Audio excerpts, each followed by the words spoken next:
एक सुंदरपुर नामक जंगल था। जंगल में रानू और मोनू नामक दो चिड़िया रहती थी।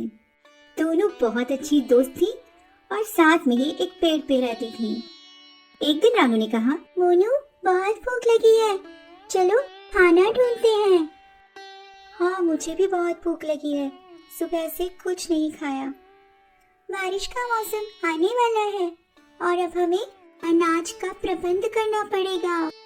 सही कहा तुमने, बारिश के दिनों में बाहर जाके खाना भी नहीं ला सकते।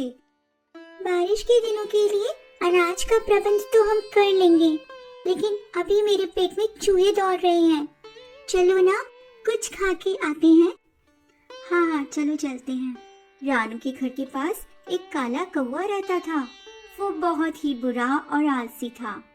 वो पूरे जंगल में पक्षियों को परेशान करता था। सभी उससे दूर ही रहते थे। एक दिन काला कौवा दोनों चिड़ियों को जाते हुए देखता है। दोनों कहाँ जा रही होंगी? बहुत मजे में लग रही है। वो देख, काला कौवा हमें देख रहा है, उसका ध्यान रखना, वो बहुत ही बुरा है। हाँ, मुझे पता है, मैं उसको बुलाती ही नहीं। उसके साथ कौन रहेगा? वो हमेशा दूसरों को परेशान करता रहता है। चिड़िया खाना खा के वापस अपने पेट पर आ जाती है और बातें करने लगती है। बारिश का मौसम आने वाला है और अंडे देने का भी समय हो गया है। हमें अपना घर जल्दी से बनाना पड़ेगा। सही कहा, मुझे भी यही लगता है। चलो लकड़ियाँ लेकर आते हैं और अपना घर बनाना शुरू करते हैं। वो दोनों लकड़ियाँ लेने जंगल में जाती है और अपना घर बनाने लगती हैं। एक दिन काला कौवा उन्हें घर बनाते देख लेता है। दोनों घर बनाने लगी हैं। जरूर अंडे देने का समय हो गया है।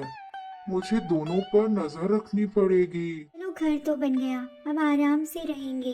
बारिश का भी कुछ टेंशन नहीं। घर तो बहुत ही अच्छा बना है, बारिश का पानी भी नहीं आएगा। दोनों चिड़िया घर में रहने लगती हैं। कुछ दिनों बाद दोनों चिड़िया अपने अंडे देती हैं।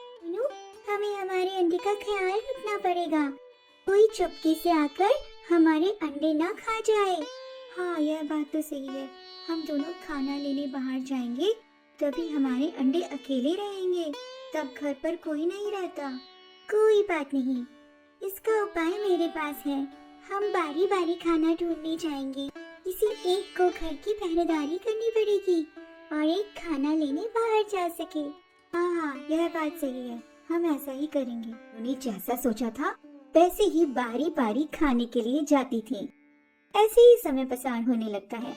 वही काले कौवे को पता चल जाता है कि चिड़िया ने अंडे दिए हैं। एक दिन वो दूसरे पेड़ पे आके चुपके से देखने लगता है। दोनों में से एक ही चिड़िया जा रही है, एक तो घर पे ही रहती है। अब क्या करूं? अंडे खाने के लिए कुछ उपाय तो करना पड़ेगा। दूसरे दिन फिर से काला कौवा अंडे खाने के लिए आ जाता है। जब रानू खाना लेने बाहर जाती है, तब चुपके से काला कौवा योजना के मुताबिक पेड़ के पीछे से बोलता है। रानू को कोई तो बचाओ, वो बहुत मुश्किल में है। उसे मदद की जरूरत है। वो किसी जाल में फंस गई है।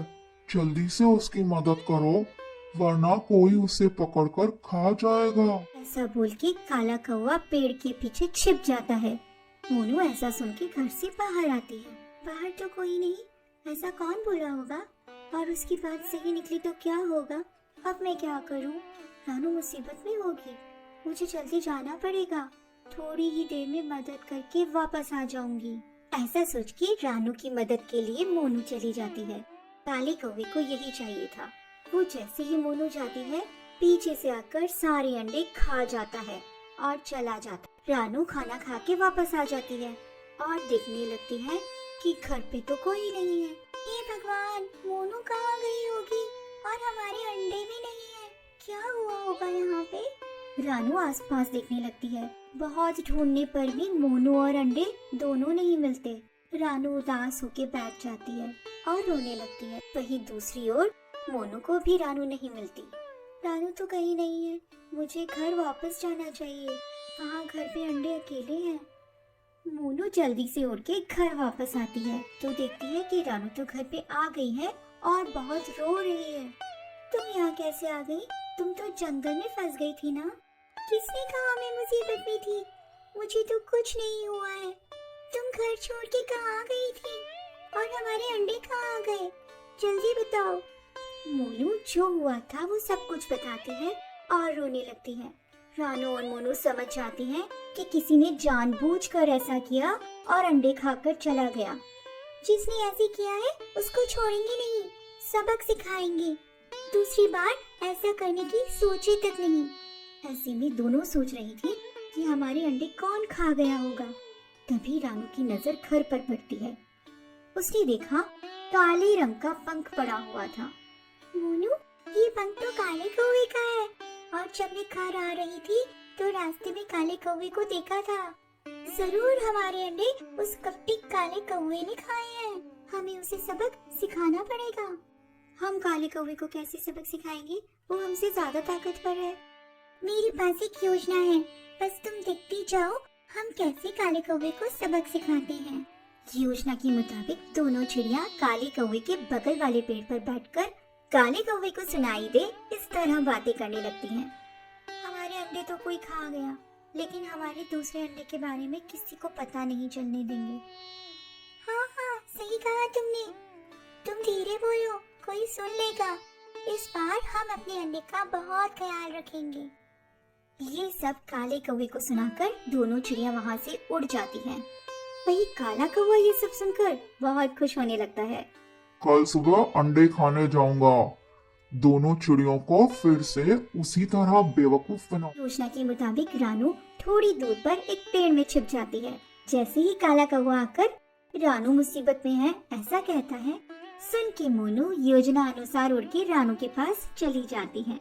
मोनू को जाते देखकर काला कौवा कहता है, घर पे कोई नहीं है, दोनों चिड़िया मूर्ख हैं। जल्दी से अंडे खाकर चला जाता हूँ, फिर से किसी को पता भी नहीं चलेगा। ऐसे ही काला कौवा अंडे खाता है। ये क्या हो गया? मेरी चोंच तो टूट गई और मैं चिपक गया हूँ। उड़ क्यों नहीं पा रहा हूँ? हे भगवान, ये क्या हो गया? दोनों चिड़िया आ जाती हैं। योजना के मुताबिक दोनों ने अंडे की जगह रंग करके पत्थर रख दिए थे और घर पे अंडे के पास गोंद लगा दी थी। जैसे ही कौवा खाने के लिए आए तो चिपक जाए और पकड़ा जाए। काले कौवे को दोनों चिड़िया पकड़ लेती हैं और उसे सबक सिखाती हैं। सभी पक्षी मिलकर काले कौवे को जंगल से बाहर निकाल देते हैं। दोनों चिड़िया की चतुराई से सभी पक्षी खुश हो जाते हैं और शाबाशी देते हैं। फिर से खुशहाली आ जाती है जंगल में।